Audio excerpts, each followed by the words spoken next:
What is up, fam? Bienvenidos a un día más leyendo la Biblia en todo un año, donde estamos hablando de contexto, hablando de referencias y de verdades que no solamente van a ser prácticas, sino van a ser aplicables en tu día a día. El día de hoy estamos en el libro de Éxodo, específicamente en los capítulos 12 al 15. Así que si aún no has leído, hazme un favor, ponle pausa a este video y luego regresa. ¿Por qué, Josh? Porque no nos vamos verso por verso. Por más que quisiéramos, no tenemos todo el tiempo, no nos podemos ir verso por verso. Hay mucha riqueza entre los versos, pero para eso lo estás leyendo. En realidad, lo único que hacemos acá, damos un contexto general, señalamos algunos versos, hablamos de estas verdades y cómo las podemos aplicar en nuestro día a día. Así que si tienes la oportunidad, si quieres, estamos leyendo la Biblia en todo un año.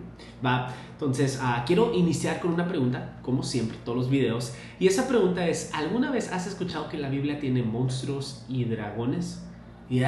Suena un poco loco, pero es real. La historia del Éxodo no solamente es política, tampoco ni es una simple historia de liberación. Es una batalla, es una guerra. Y lo mejor, no solo se trata de la historia de Israel, sino que habla de nosotros. No solamente es acerca de esta gran liberación que Israel experimentó, no solamente es esta historia política, sino es esta historia de cómo Dios es el Dios de los ejércitos, es el Señor de los ejércitos y Él no tiene ninguno que le llegue a los talones. Vamos a expandir un poco en esto. Quiero primero abordar el resumen de lo que estamos leyendo en estos capítulos y vamos a dar ciertas claves del contexto, ciertas claves del contexto y vamos a iniciar con el resumen. En realidad vamos a explorar uno de los relatos más épicos de toda la Biblia y es eso, la salida de Egipto a la tierra prometida. Bueno, al menos al desierto en esta ocasión, ¿no?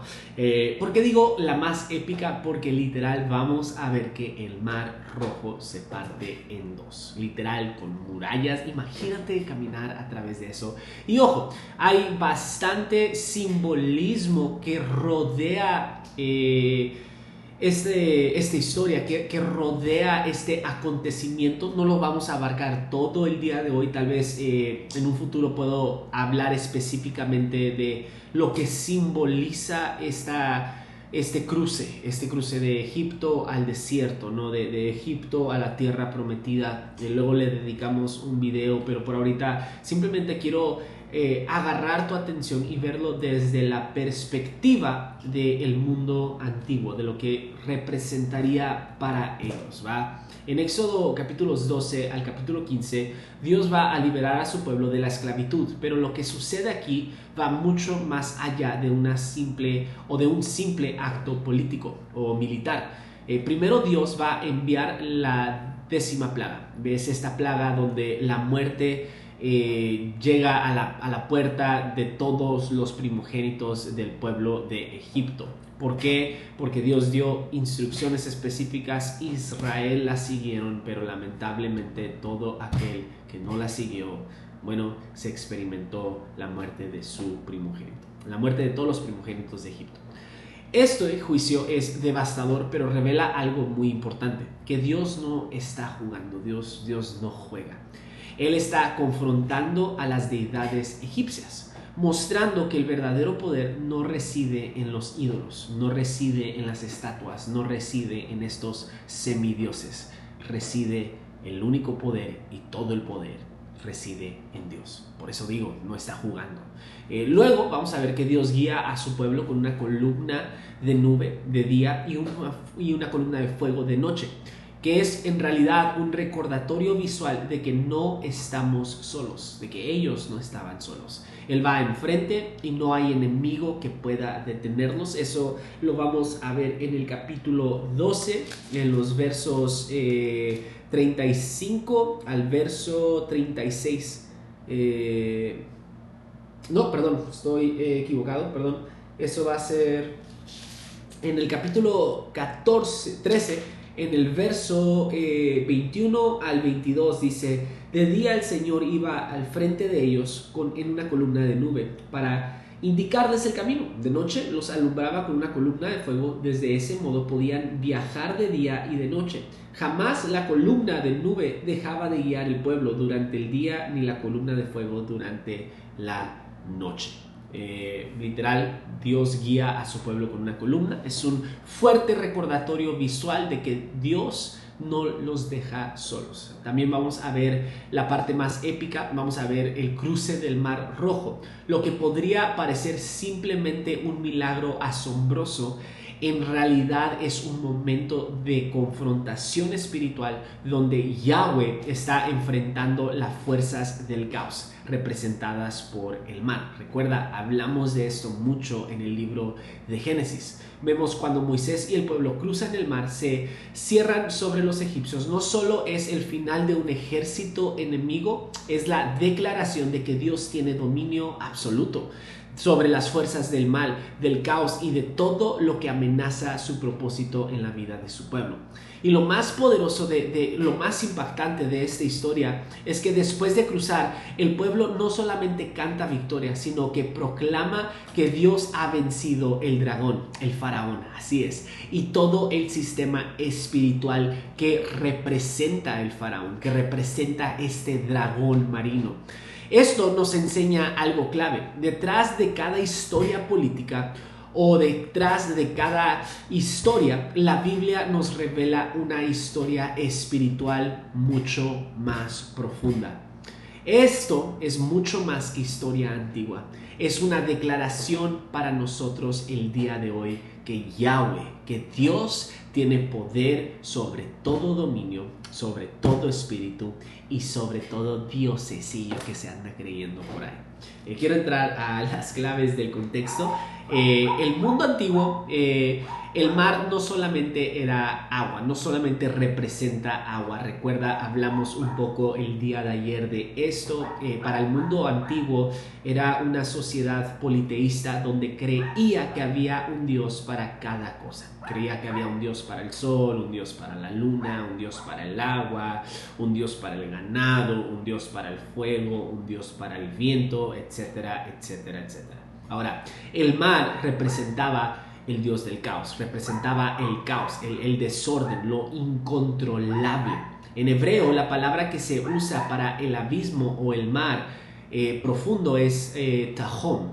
La misma palabra que aparece en Génesis capítulo 1. Cuando la tierra estaba desordenada y vacía, el Espíritu de Dios se movía sobre Tahom, sobre las aguas. Así que cuando Dios abre el mar, no solo es un acto físico de liberar a su pueblo, no. Es una declaración de guerra contra el caos mismo. Por otro lado, en la mitología egipcia, Faraón no solamente era un rey, en realidad se creía como un demidios, como un semidios, se creía ser un dios, era visto como un dios viviente, una encarnación del poder divino de Egipto.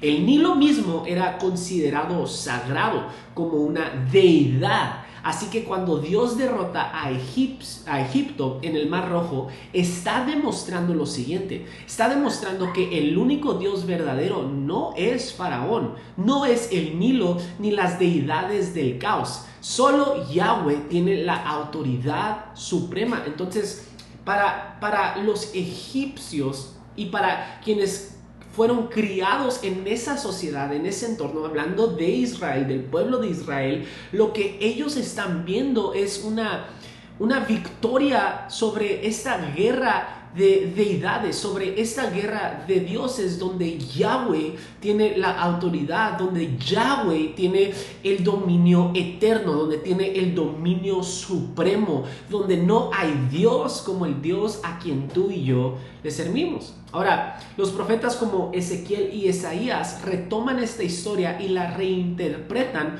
como un mito de combate. Describen al faraón como un monstruo marino o como un dragón o un leviatán. Vamos a estudiar este monstruo leviatán más adelante, pero literalmente Isaías y Ezequiel lo van a declarar. Aquí tengo para ti una unas referencia, y eso va a ser Isaías capítulo 51, verso 9.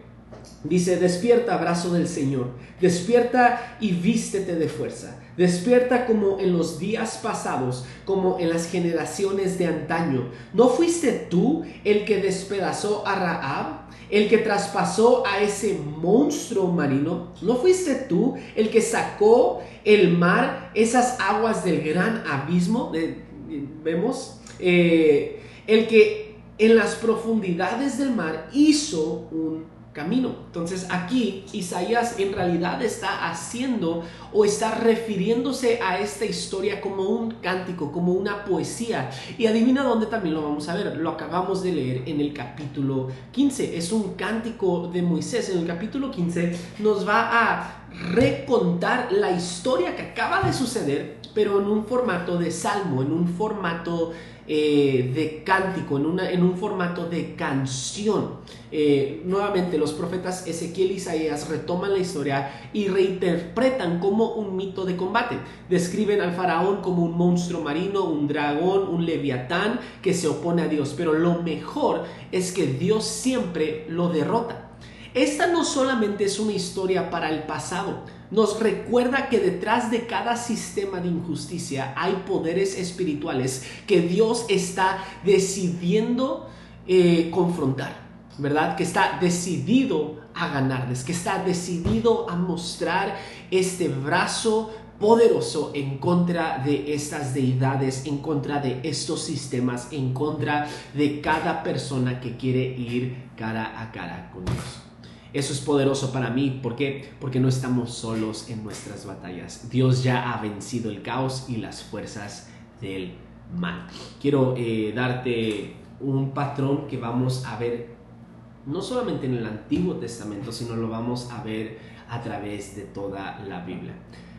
Aquí va algo que me encanta. La Biblia sigue un patrón. Siempre tenemos que prestar atención a los patrones. Una de las maneras que me enseñaron a estudiar y a leer la Biblia es: hey, presta atención en los patrones, porque a través de los patrones Dios está tratando de darnos a entender algo. El patrón que vamos a ver durante todo el Antiguo Testamento, durante toda la Biblia, va a ser un patrón de 6 pasos. Vas a ver el caos, hay desorden, miedo y oscuridad. Vas a ver Tahom, ¿verdad?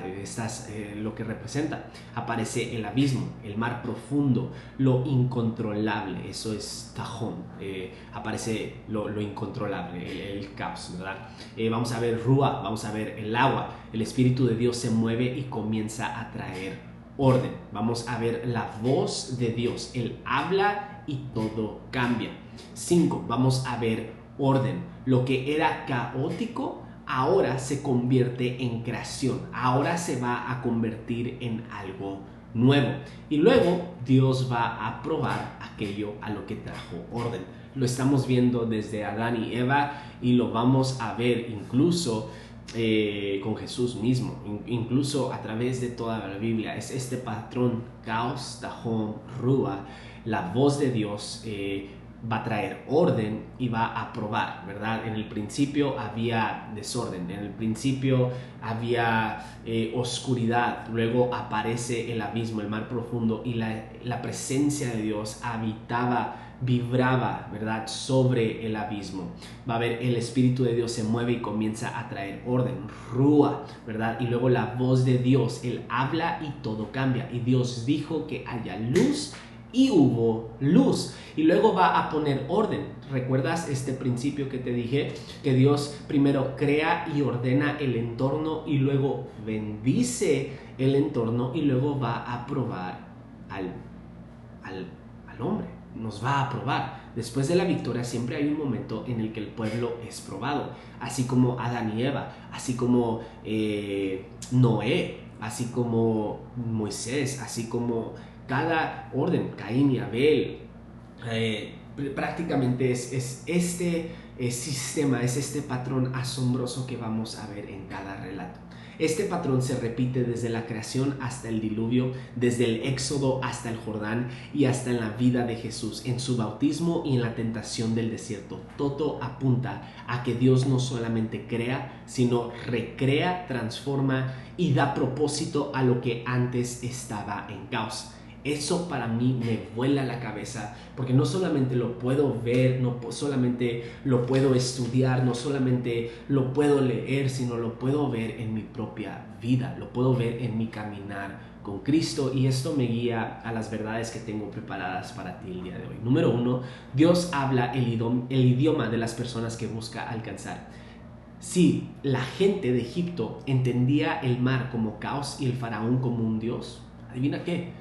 Dios usó el lenguaje para mostrarles que Él era el único Dios verdadero. Él conoce, Él habla el idioma de las personas y no se intimida, no se opone, no, dice, ok, ¿quieres que hable tu idioma? Va, sobres. Voy a mostrar que yo soy el Dios verdadero. Número 2, la liberación de Dios no es solo sacarnos de un problema, ¿verdad? Es recrearnos, es darnos propósito y es darnos vida nueva. Número 3, siempre que hay injusticia y opresión, detrás de eso hay fuerzas espirituales. Esto me recuerda que Dios no solo lucha con el problema visible, sino que Él pelea por nosotros en el terreno espiritual. Eso me da una confianza brutal. No hay dragón que Dios no pueda derrotar. No hay monstruo marino que Dios no pueda derrotar. No hay problema, no hay situación que mi Dios no pueda derrotar. Sabes, no sé tú, pero a veces me siento que el caos me rodea. Hay días donde la ansiedad, donde la depresión, donde el miedo, las dudas son como dragones que amenazan con devorar mi fe. Pero me encanta recordar que el Dios que dividió el mar y venció al dragón de Egipto es el mismo Dios que pelea por ti y el mismo Dios que pelea por mí. Y no importa lo grande que parezca el caos, Dios ya lo venció, y eso me da esperanza para cada día.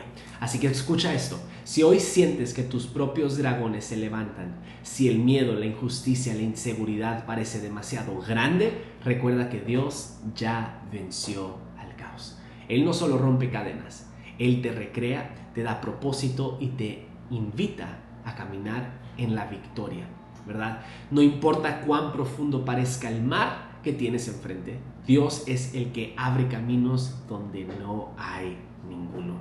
Así que levántate, camina con fe, porque el Dios que aplastó el dragón sigue reinando hoy. Él pelea tus batallas y te llama a vivir su victoria. Espero que esto te haya gustado, espero que esta perspectiva, espero que esta explicación de estos capítulos te hayan servido, te hayan sido de bendición. Nos vemos el día de mañana. La estamos rompiendo. Este es el año donde terminamos de leer la Biblia en todo un año. Bendiciones.